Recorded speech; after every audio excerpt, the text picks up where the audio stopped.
Happy Friday the 13th, January 13th, actually, 2023. You are watching the Odds Brothers podcast. I'm coming to you live from Southland Casino and Hotel in West Memphis, Arkansas. And a bald guy right about here. Say hello, Mark. Yeah. He's coming to you from Ohio. Ohio. That's right. That's right. Current conditions, definitely not what's behind you, I'm sure. No, it's like 32, feels like 24. Some flurries on the way. Ooh, flurries on the way. No flurries here. It is a little chilly, though. In the meantime, keep in mind, we'd like you to like and subscribe because you are watching one of the premier podcasts in America that have less than 50 viewers. But we're working on it every single damn day. You ready for that beautiful bean footage? Let's roll it. Welcome to the Odds Brothers Podcast. Follow the Odds Brothers Podcast on Apple, Spotify, Amazon, Google, and YouTube. Now, here are the hosts of the show, Moneyline Mark. I'm not a smart man. And Point Spread Shane. Looks like I picked the wrong week to quit sniffing glue. Slap it around. There you go. Yeah, I know.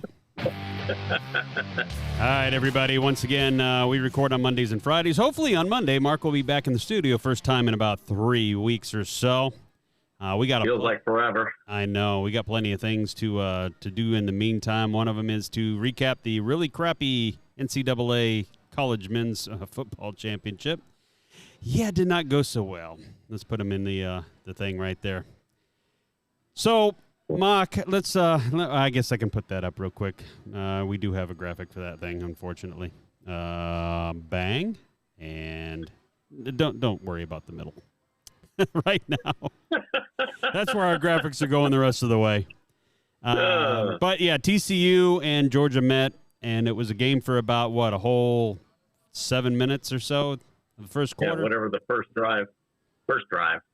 I can honestly say that while I could see Georgia obviously beating TCU, defense obviously was better. We talked about that before. I thought definitely the offense of TCU could score more than 7 points, for crying out loud. Yeah, kind of a shame because, we kind of led with our hearts on that one, because of the TCU quarterback. Yeah, you're What right. do I always tell you? Yeah, Don't do it. Don't do it. And we did it. Big dumb animals. We did it.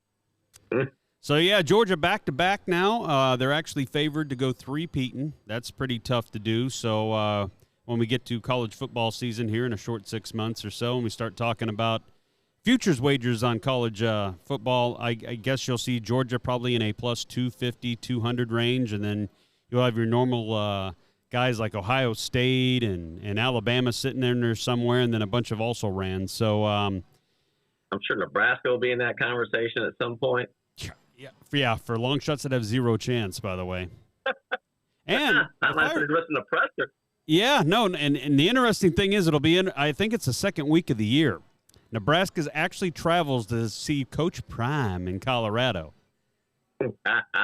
So, and they got their new guy, Matt Rule, that came out of Carolina and then previously to Baylor. So there's a lot of optimism that the offense is going to be pretty potent, but we'll see. In a year, it might take him a couple of cycles of the transfer portal and recruiting to get his guys, so to speak, in there. But we got a special little treat for you when it comes time to do that. So, but in the meantime, we can throw that game aside. College football is officially over. Georgia, your national football champions. And I think Steven is probably getting his latest edition championship hat as we speak. I'm sure. So there you have it on that file. Let's get into NFL, Mark. As you may realize, hello. All right. Yeah, I realize Yeah, we Paul. went to bye-bye. We've got some wild card games coming on this weekend, so we're going to take a moment to go through each one pretty solid here.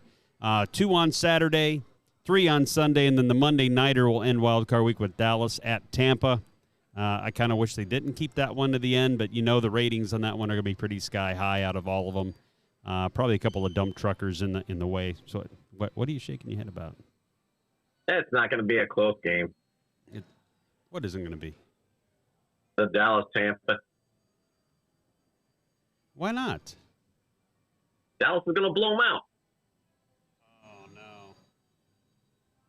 Don't worry yes. about that, pal. I was just checking it out. So are you doing one of those that if I win, I win, and if I lose, I win? Is that one of those picks? No, I think Tom's done. I think Tom's done, huh? Yeah. I think he'll go to the Raiders for 1 year. But anyway, that's Now he's going back to New England. First game up on the slate, probably a dump trucker here. Seattle is going on the road to face San Francisco. It's a Saturday game. I think it's 3:15. As you can see on the screen, Seattle limped in there. They won their last 2 games and had to have no help because they ended up booting Detroit based on what happened earlier. And then Detroit decided to turn around and go, you know what, we'll beat Green Bay anyway and keep them out of the playoffs. So Seattle got some help from the Lions, of all people, to get into the playoffs. How about that? Yeah, that's awesome. I think you're right. I think it's going to be a dump truck because you know how I am about the 49ers. I'm on that bandwagon. Yeah, you're a Brock Purdy fan, aren't you? Absolutely.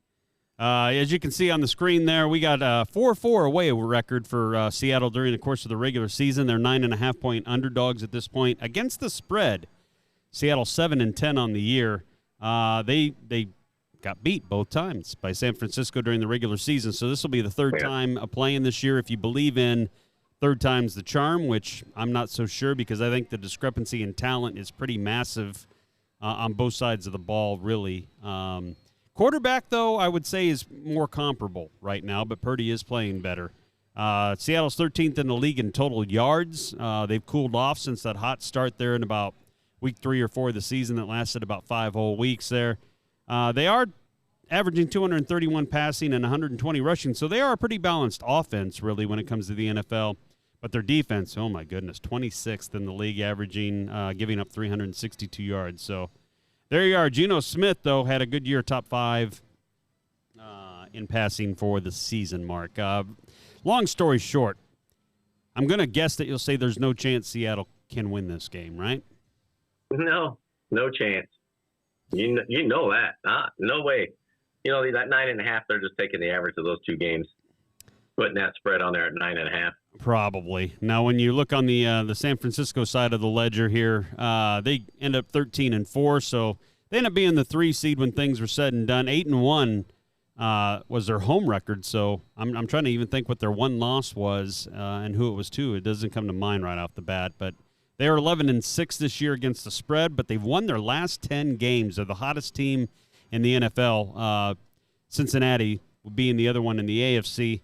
5th in the league in total offense, despite Brock Purdy playing now 9 games. This will be his 10th game as a starter, Mark, and they're still ranked in the top 5 in total offense. You can see they're 227 yards passing, so they don't really rely on him to do a whole lot in that area. 140 yards basically rushing. First in total defense and first in the turnover differential. So when you have a good defense that likes to get a lot of takeaways, that will equal a lot of wins in the NFL. Yeah, that Brock Purdy's really good about just doing those dink passes when they need to pick up the first downs, hand the ball off, let them run it. You know, I mean, but he does have that big arm, so he can throw that ball downfield when need be. So, yeah, those are your oversights there for San Francisco and for Seattle. So, I guess, Mark, when it comes time to it, what's your initial prediction for this? Who do you got for this game? 49ers. Have you not been listening? 49ers. So there's 49. No way. 9.5. How much would we be willing to give up and still take the 49ers? 14. They win by 2 touchdowns. They win by 2 touchdowns, huh? Yeah, write that down. It's a playoff game. I would, but I forgot my pen. But luckily, I do have audio and video all day long. Let me make sure I'm recording. Yep and yep. All right, we've got it this time. We got hot meters. All right, well, that's your first game of the. Under 10. What do you think? Under 10, I like San Francisco, especially at home. Yeah. They keep saying, and I don't think this is obviously going to be the case. So, but there's always a couple of road teams that win these playoff games that you didn't expect to win. Like Green Bay got beat, and they had the best record in the 1 seed last year. What would have to happen for Seattle to win this game? Brock Purdy or somebody would have to San Francisco would probably have to be like at a -3 or 4 in the turnover differential. So that means they gave Seattle another 3 or 4 extra possessions due to turnovers. And I just don't see that. They've been real well coached. They're not prone to turnovers as is. And because of Purdy, and they got McCaffrey, and they've got Deebo Samuel and George Kittle, all those guys that know how to play, I don't think you'll see a sloppy game from them. Now, weather-wise, there was a good shot of rain potentially being in play here last I looked. But to me, that just kills Seattle a little more. But it does tend to keep the game close if you can't throw the ball much in the wet conditions. Right. So give me. I agree. I was going to say, give me San Francisco. Give me San Francisco all day long. All right. How far do you think they're going to win by? 14? You going with the 2 tutties? If the weather, I would be willing to give up to probably 12 and a half. The 13 is where I'm thinking this is 13 to 17 points at the end. I really do. And it just depends if there's a obligatory late touchdown that might trip your little, like let's say they're up by 20 and they give up a last second touchdown or whatever, and then it becomes 13. You know, I've seen that thing going before. So I feel good about going up to 12 and a half on this game, but I tend not to like to go any further than that. All right. All right, so that's your first game, San Francisco and Seattle. That'll kick things off on Saturday. Next one will be the Chargers on the road to face Jacksonville. Los Angeles is actually one of the few road favorites in here. Dallas will be the other one when you come to see it. Otherwise, those are the only 2 road favorites in the house today. Chargers ended at 10-7, 5-4 on the away record there. They're favored by just under a field goal, but I think that's going to change here shortly because of some breaking news that occurred about an hour ago. We'll discuss in a second. They were a good team against the point spread, though, 11-5-1 on the season, and they lost to Jacksonville, and Jacksonville pretty bad there in Week 3 of the year. They ended up losing 38-10, and Herbert, despite finishing second in the league in passing this year, just over 4,700 yards. Decent offense, 9th in the league there. Mediocre defense, but it has been getting healthier in the last 3-4 weeks. They finished 20th there, and they're 7th in the league in turnover differential, so they have been able to take the ball away a little more than they have given it up in this realm, Mark. So, you know, the late-breaking news is for a lot of people that criticize their coach to play in all their starters when they had nothing to gain. They couldn't improve their seating. They were locked in. Mike Williams, their deep threat wide receiver, went from questionable to out today. So I think that's probably worth a point to point and a half on the spread alone. And then their defensive guys are expected to play, but they're banged up. Joey Bosa being the big one in the middle or on the end of that defensive line. So a lot of people are calling it if Los Angeles loses this game, the coach ought to be fired because they had no business playing his starters. And again, that meant nothing. You agree? I agree. I agree with that. But I still think the Chargers win. You do? I do. If that line's at 2.5, that's what we're playing it at. Lock my bet in at 2.5. All right. Well, because they might only win by 3. They might. Field goal. So let's just see. Let's see if you agree when we look on the Jacksonville side. Screw it. I don't need to see them stats. 9-8. 9-8 in the regular season. They ended up somewhat. A lot of people called it lucky to get in because Tennessee, despite all their issues and having a third-string quarterback, basically had Jacksonville tamped down last week until a fumble return near the end of the game for Jacksonville. They took it in for 6 and ended up winning the game by that margin. They're 7-5 against the spread as an underdog, so that's good, a home underdog at that. But they're only 4-3 at home against the spread, so mediocre at best here. 10th in total offense, 24th in total defense, and they're tied for 7th with, oddly enough, the Chargers for turnover differential. So it looks like you pretty much got pretty fair, even defenses in this contest and pretty even offensive outputs in this contest. Weather shouldn't be a factor. It's a night game. So you still taking the Chargers? I'm still taking the Chargers. Yeah, I don't. This game's going to be. If there's going to be some type of, if I lose, it's going to be this game. Yeah, when it's this close. Go ahead. I was going to say when it's this close, I don't know that I can trust that coach now. He's fun. Yeah. Last year, all he had to do was not call that timeout at the end of that Raiders game, and that tie would have put them in the playoffs. Instead, for some strange reason, he called a timeout, gave the Chargers an extra play, and then the Raiders kicked a field goal and knocked them out of the playoffs. You got the coach issue on the Chargers side, but you also have which Jacksonville team is going to show up. Yeah, that's true. They are horrible at that because you think, okay, they're going to blow them out, and it's like they don't even score a touchdown. They're nothing but field goals. It's like, whoa. And for the most, you don't know. Oh, go ahead. I say because you don't know who's going to show up for them. You don't, and both of these teams really aren't playoff savvy. Like, it's the first time for Justin Herbert. It's going to be first time for Trevor Lawrence and a lot of those guys. So you'll see a bunch of players that have not been in the playoffs before all playing in a hyped-up game here. Yeah. With this point spread, if I'm getting points with a team at home, I tend to like to take them. So I'll go opposite you here, and I'll go ahead and take the Jaguars. I don't feel great about it, but because I think right now Jacksonville's got a better coach. I would give the quarterback edge with Herbert on San Diego, I'm going to say San Diego forever, on the Los Angeles Chargers side of things. And then everything else plays even, I think, the rest of the way. So let's see what happens. Oh, look. Do not worry about that tone. It means I got the correct answer. Jacksonville. All right. All right, then we move to Sunday's games. You have three of them. First up on the slate, the Dolphins at the Bills here. This is the biggest spread of the week. Miami is getting 13 points on the road here. Word is they got, I think his name's Skylar Thompson, third-string QB. Teddy Bridgewater is going to be inactivated, and supposedly Mike Glennon, who they signed to the practice squad to be a backup quarterback, he's not going to be able to play either. So you've got one quarterback on the roster, and if they had to go to an emergency quarterback, wide receiver Cedric Wilson would have to step in. This is not looking good any way you slice it for the Dolphins, Mark. Limping in. They have a ton of injuries. Key injuries. Yeah, okay. They've got all these. It's almost like having the Corvette in your house that can do 180. No gas. There's no gas, in the tank, so it sits. I mean, you might be missing a piston. You got Tyreek Hill, you got Jalen Waddle, you got a lot of good pieces on offense, explosive pieces. Who are you going to have them get the ball?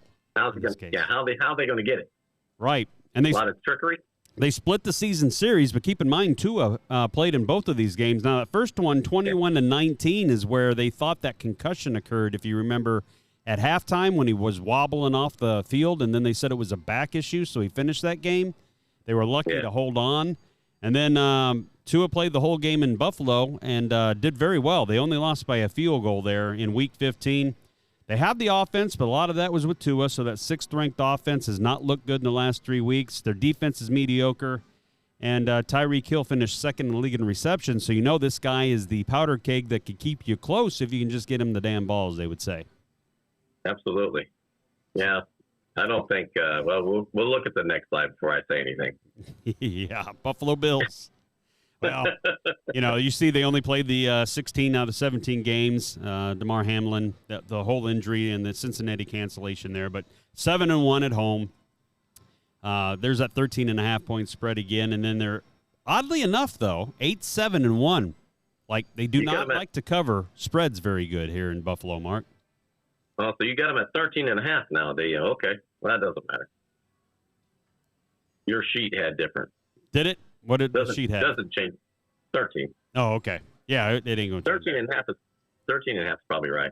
All right. 7th in passing, 7th in rushing, 6th in total defense. So they're a well-rounded football team, top 10 team that gets in there. Josh Allen averages nearly 50 yards on the ground, so that's a big part of their rushing attack here. So, third-string quarterback, Mark. Any chance? Yeah. You know who I'm going? I'm going with Buffalo. Yeah. Going with Buffalo. I think Miami has they just don't have the offense. I mean, they have offensive weapons, but they don't have anything like you said earlier. How are they going to get the ball? And all they're going to do now, I don't think they blow them out because I think at some point if they're up by 14 and there's 2 minutes to go, Miami may get a junk touchdown. Because I'm hoping they pull their players out and let them rest. If they jump out to a 21-point lead and there's 4 minutes to go in the game, pull them out. And I think you'll see a lot of that, hopefully, for a playoff game anyway. Right. Yeah. Yeah. So Teddy Bridgewater, I would have gave him a fighting chance maybe to do something because he's kind of a seasoned quarterback, been in the league a long time. Tua, definitely a puncher's chance, although if Tua was playing, I guarantee you this is probably more at a 7.5, 8-point game probably for Buffalo. Right. But with Skylar Thompson, I know they see some stuff in him, but I just don't know. In that atmosphere up in Buffalo, now the weather is supposed to be 32 degrees and sunny, so at least you're not looking at blizzards or winds 40 miles an hour. coming off the lake. But Buffalo just has not been good at covering spreads, but I just do not see how they do not cover this one. Now with Skylar Thompson, I just can't do it. I got to go Buffalo, but I think that's I think that could be a trap thing. Like, I think that'd be a trap game with that junky touchdown you talk about at the end, and then maybe they go for 2 because it don't really matter. And next thing you know, it's 13 instead of 14. Right. But I'll go Bills as well. So all right, be a big dumb animal with me. Yeah, we're on the same side of the ledger there. We both took San Francisco. We split on the Chargers and the Jaguars.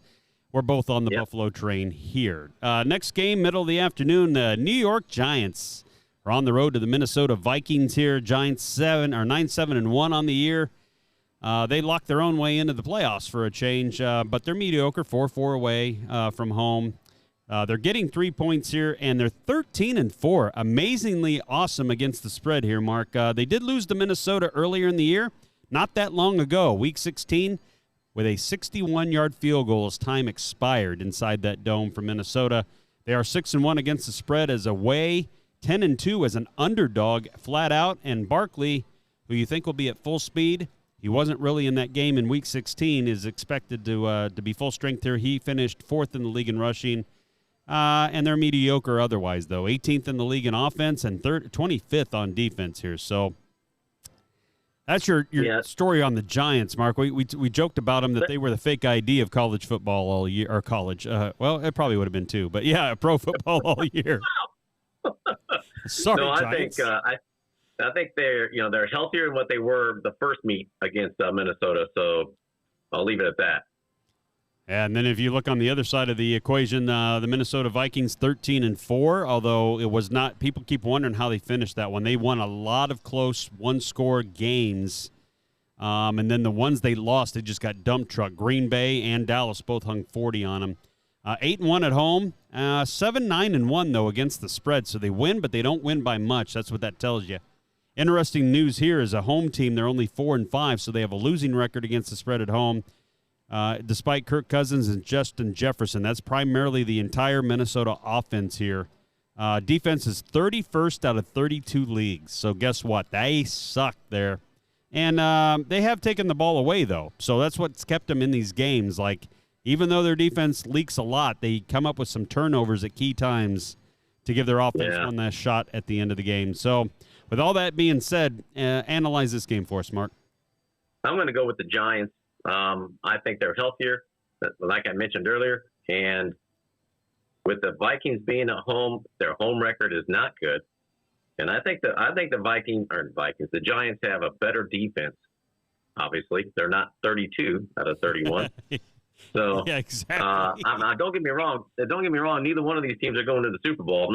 I'm not touting that at all. But between this matchup, I think you're going to give me points taking the Giants. I'm going to take it all day.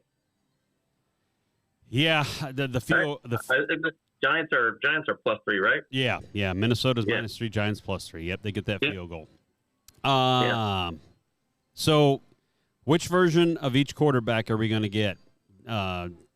Daniel Jones has been prone to a lot of turnovers, not used to being in really big games. On the flip side, Kirk Cousins, every time you put him in a big spot, he fails miserably. Yeah, choke artist.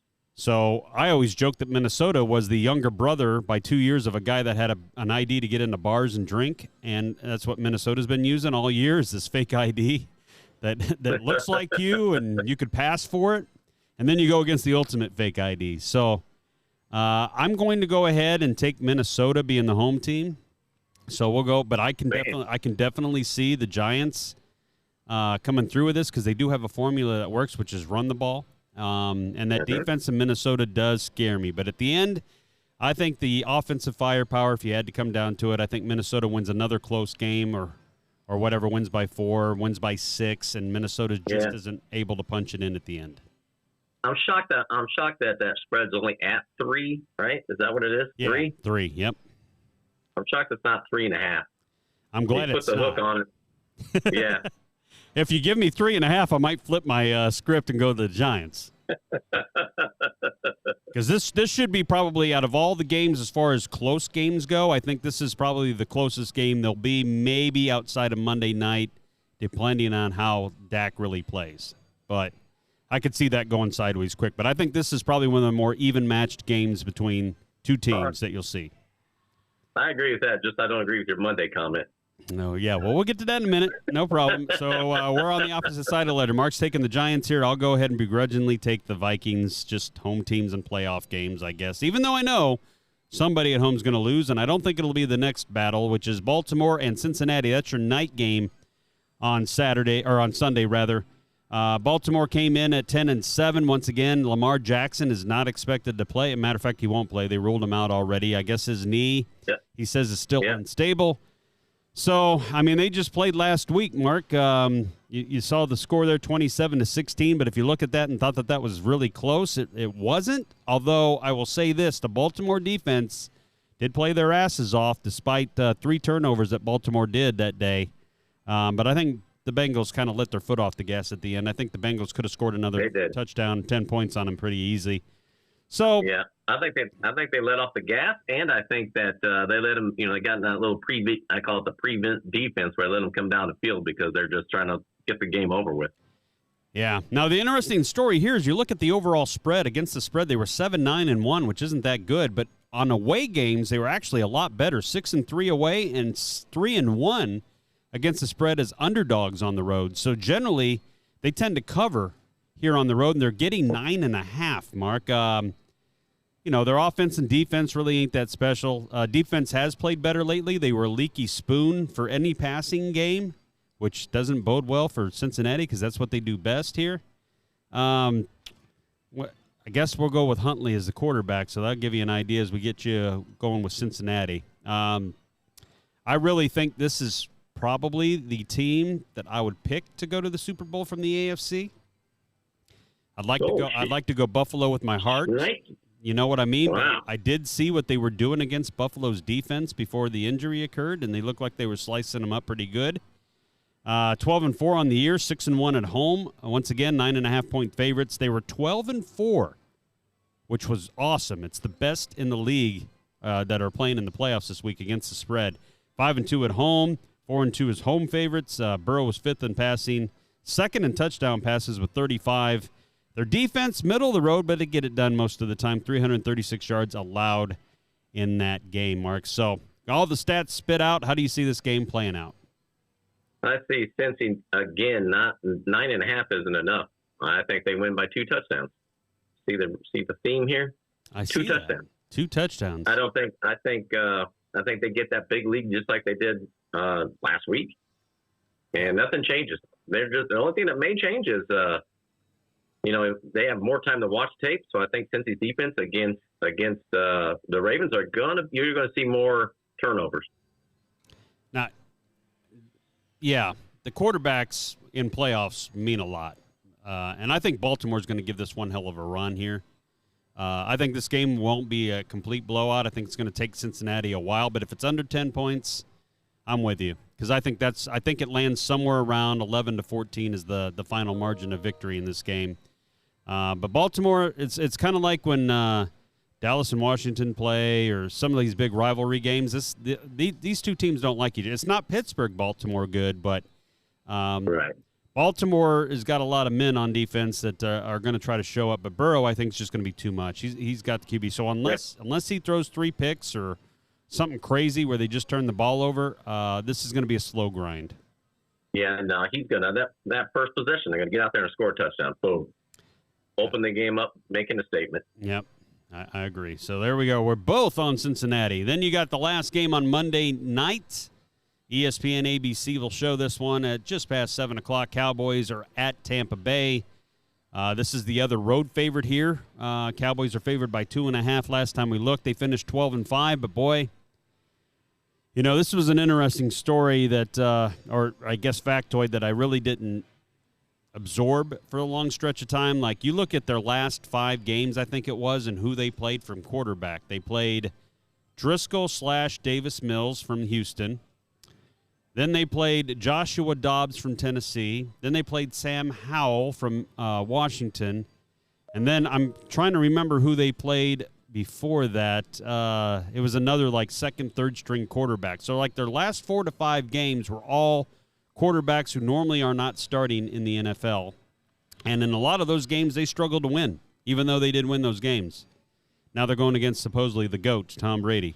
Not very good against the spread, but respectable at 10-7. Only 2-3 is a road favorite, though. Defense lives off turnovers. If they can't get turnovers, look at that thing. They're 12th in total defense, but second in turnover efficiency. Yeah. And then a long time ago, if you remember, they kicked off the NFL season against each other, and Dallas lost Dak midway through the third quarter, but it really wasn't. It was still a 19-3 game, I think, at that point. And that's the way it ended. So I don't see the stat up there about how many TDs is he going to throw this time? Or, I mean, not TDs, interceptions.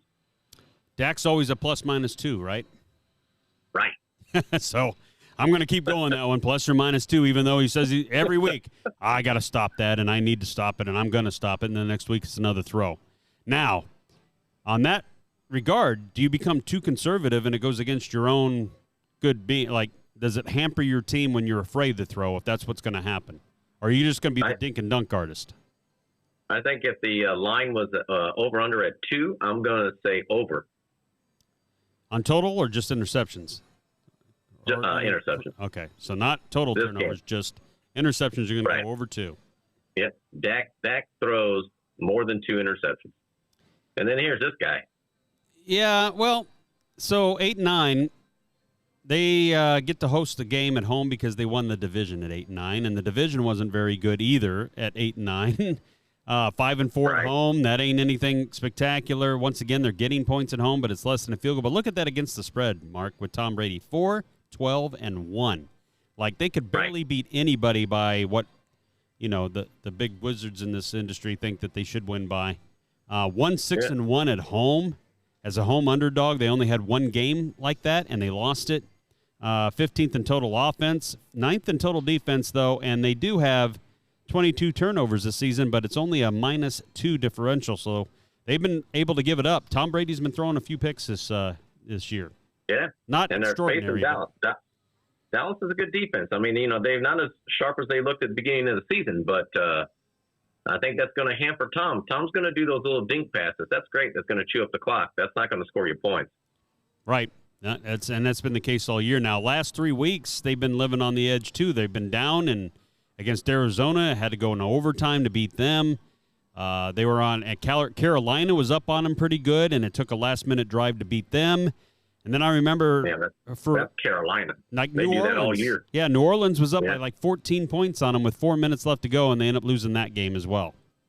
Yeah, that's poor coaching on this, ain't? Yes, it is. But, I mean, they've been living like even that 8-9 record, the last 3 or 4 weeks for them, they have not looked impressive despite the GOAT going down and throwing for 300 yards. You look at his stats, and his stats have all popped up the last 3 or 4 weeks. They've just been almost abandoning the run almost and exclusively throwing the ball. Right. So, I know you kind of mentioned this before.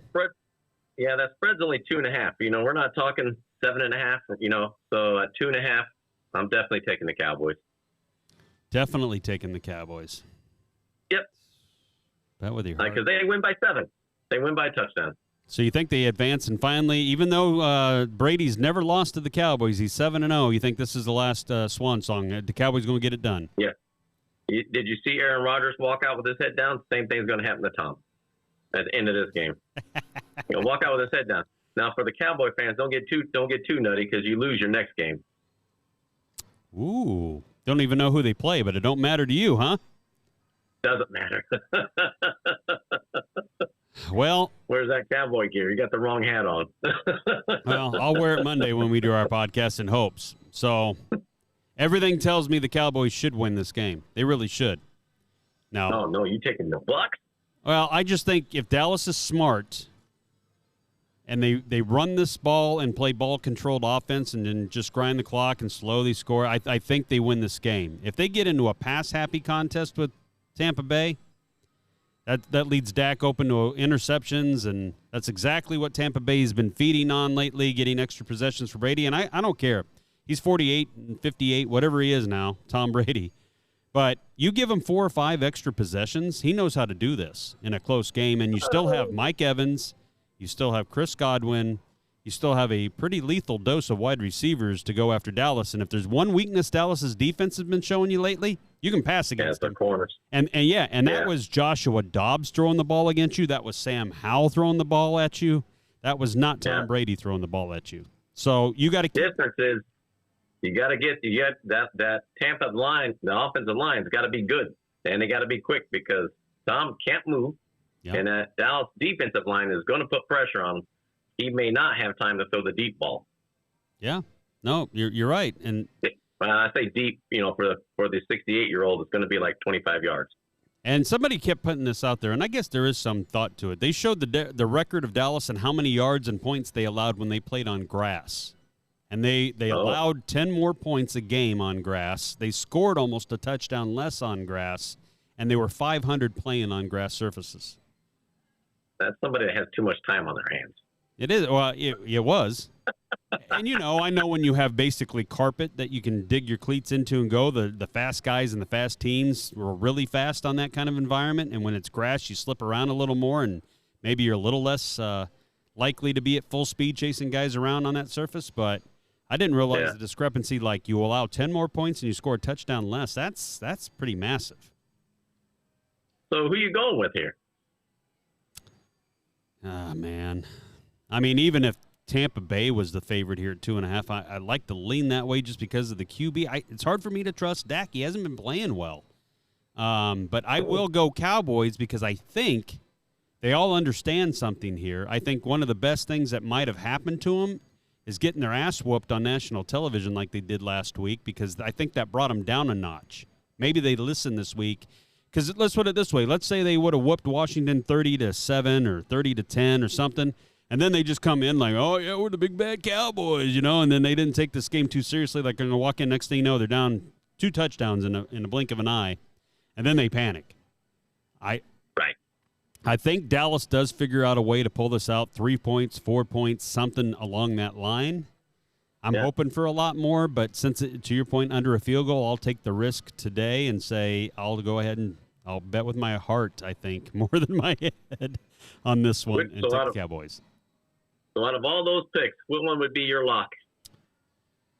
Which one? That's all the NFL. Yeah, no, that is our pick 6, guys. There's just 6 teams, and we'll go over it real quick on here. So for those of you just joining us, and I don't know if you can do this in real time, can you, Mark? Yeah, I already got it up. Oh, you do? And I got who I think your lock is. All right, so let me try to get some pick 6 rolling in here. Let's see. You got Mark, you say? You got you on here? Yeah, all right, let's see. Yeah. Yeah, that's right. Can I move it? I can't see. Yeah. All right, let's see. Okay. Move it like you do. Move it like you did your other ones. Like you do with the doo-doo, with you do-doo. So doo-doo. To the hoodoo, to the doo-doo, huh? Yeah. Let me, because all these I'm going to lock up, so I can only drag you, hopefully. There's a lot there. There we go. Come on, Mark. Move with me. There we go. There it is. Whoa. All right, so there you go. Mark's got 49ers. Take a 9.5 there. Right? I didn't put my lock down. My lock is going to be the Dallas game. Oh, my goodness. Your lock's going to be Dallas? Yeah. Oh, my goodness. Keep in mind, folks, we don't have the updated stats, but Mark's like under 50% on his locks of the week. I'm not sure whether or not that makes me feel good about that game being a Cowboys fan. So he's locking Dallas. He took the Chargers, Bills minus 13.5 or whatever it might be. Giants, 13.5. Yeah. There you go. Giants plus 3, Cincinnati minus 9.5, and Dallas minus 2.5. So there's Mark's pick 6 spectacular. He's taking Dallas as his lock. All right, let's see here. Let's get Shane here. And can we move it up, Paul? Yeah, move it up. You probably locked it. Nah, it's showing unlocked here. Let's see if it'll let me do it. There we go. Old school way. Do. There we go. Just had to grab it. All right, 49ers. Minus 9.5. Jaguars, I'm taking the home team there, plus 2.5. Bills minus 13.5. Vikings minus 3. My lock will be the Bengals, not the Cowboys. It was the last time we did this. But I'm gonna go ahead and lock the Cincinnati Bengals at 9. That's the team I feel the best about right now, playing real well. Got a home game, and Baltimore's in shambles in the QB spot. I'll go there, and then I will take the Cowboys. More heart than head, probably, just from what I see. Maybe being the optimist. Hopefully being the optimist there. So there you go. There's our pick 6 of the week, all wild card games. So we'll have an update on Monday on how well we've done going into that last game. And since we both took the Cowboys, it's not going to doesn't matter if there's a tiebreaker in there. Only if you're down by 1 and it happens to be your lock. Then we got something cooking, right? I would say. All right, so there you got there. And then one last thing, Marcellus. I know how much you liked it. I know. So, let's see if that's not going to work here. Let me do that. Go into here. I want to get down to, I hope it's your last one. Is it your last one? Yeah, it is. All right. Number 8. Put it down there. That's not 8. All right. Put it on 8. That's not 8. All right. We went through all this stuff. It's coming. It's coming, Paul. Baltimore, Tampa. There we go. The Nebraska Cornhuskers. In basketball, they're 9-8. They're at number 3, Purdue. That is a tonight game going off at about 7 o'clock. Purdue is favored by 2 touchdowns in a basketball game, Mark. Does your hatred for the Cornhuskers extend from the football into the basketball program? It does against a ranked team, and Purdue whoops them. Purdue whoops them. By more than 14. All right. Yep. By 20? Nebraska doesn't even have a winning record. Yeah, they do. They're 9-8. I'm sorry. I can't see that piece. They won't after today. Is that game tonight or is that tomorrow? That is tonight. That is a tonight game, yep. Tonight. Yeah. I almost want to watch it, but almost. Probably won't. I do think it is on something like ESPN or Big Ten Network. You probably get that up there in Ohio. Being a Big Ten country. Do. Yeah. So you got number 3 Purdue, 15-1. Yep. At home. 14 points. Yep. At home, 14 points. They played each other once already, and Purdue beat them by more than 14 in Nebraska. Wow, I did not know that. Look at Mark come up with a nugget. So now they're at home, and they've only lost 1. They're not going to lose 2. I understand they can still win and not cover, but not going to be able to do it. Not going to be able to do it. All right, I got you. I'm going with Purdue as well, especially at home. They should do the smoking guns, as they would say. I think that over-under is under, though. Do you? Yeah. Okay. What was it, 131? 131 and a half or something like that? Let's see. Yeah, 131 and a half, absolutely. So you're going under that, huh? I'm going under that, yeah. 82 to 60. So I'll go over. I'll be the dumb animal. I'll go over. You think someone's going to score 80? Purdue. All right. I think Purdue's going to dump truck it at home. 80. 78, 80, somewhere in that range. Nebraska gets 60. I'll give them 60. So they lose by 20, and it goes over. That's what I'm going. I don't even know if my app will pull up any Nebraska college basketball. It struggled to pull up the football program. All right, before we get out of here, we want to let you know that you can get $250 in risk-free bet. First bet, you can do it in Arkansas and Tennessee through the Betly app. Just go onto your Apple Store or your Microsoft Store, Android, wherever you shop, and then go ahead and pull down the Betly app, state-specific app. Sign up. Your first bet, anywhere from $10 up to $250, is covered. So if you lose, you get up to what you wagered that first bet back in a free first bet, or a free additional bet, rather. Odds must be minus 250 or greater to qualify, so no dumping $250 on a team that's minus 10,000 to win a basketball game against a Division III YMCA school. That will not qualify. Or Purdue against Nebraska. Or Purdue. Yeah, you could, because that was not money line, though. Well, maybe. I don't know what the money line is, but make sure that they don't even have it open. That's how bad it is. All right, Mark, before we roll, man, in Ohio, do you want to give any kind of plugs going on up there? Yeah, so in Ohio, you can take more Nick's money just like you can in Arkansas and Tennessee. It's the same program, just a different app. It's called MVG Bet. You can go to mvgbet.com. You can go onto your phone. If you are in Ohio, it's owned by the same company, GameWise, as Betly, and you can do the same program there. Your first bet up to $250. As long as it's a minimum of 10 and the odds are minus 250 or greater, you'll lose it. You'll get it back in a free bet. Well, that is cool as it can be, I would think. I've been preaching that for about 2 weeks. It's memorizing. Well, we look forward to having you back. Hopefully, Me too. No FAA glitches or ground stops or anything on your way back Don't on jinx Monday. Yeah, I know. You're trying to get out it. as early as you can. So this guy will be traveling like at 6 in the morning East Coast time to get down here and hopefully hop on the screen about noon. Keep in mind, you can see that and how tired his ass is on Monday right around that lunch hour here at the Bentley Sportsbook inside Southland Casino Hotel. Keep in mind, you can bet these NFL playoff games all today, tomorrow. We open at 9 a.m. Kiosk 24/7. Bentley app 24/7 as well. Yeah. Any last words of wisdom there, Marcellus? No, hopefully, I can't wait to be back. I want to try some of that delicious pizza from the sports bar there at Southland. Can't wait for that. Yeah, the pizza is a good option. So, good choice. Yeah, can't wait to be back. All right, man. Good to have you back. Until then, you've been watching the Odds Brothers podcast. Like, subscribe. We'd appreciate it. You can get the audio version all the time on your 4 major ones: Spotify, Amazon, Google, and Apple Podcast, I believe, right? Did I miss one? That's right. Nope, that's it. Then there we go. You got them all. Dang. All right, until Monday, have a great weekend, everybody. Root on your favorite teams in this NFL wildcard weekend, and hopefully the Cowboys on Monday night will come through. We'll hit that game a little harder on Monday, and then we will transition into some picks for NBA and college basketball as well. So get ready for that. A lot of Nebraska basketball, I have a feeling, will be making the podcast. All right, man. You good? I'm good. All right, we're peacing out, folks. Thanks.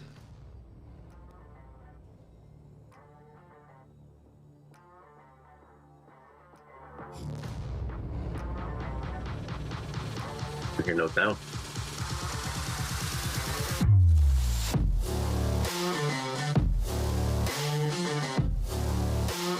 Thank you for listening to the Odds Brothers podcast. Are you not entertained?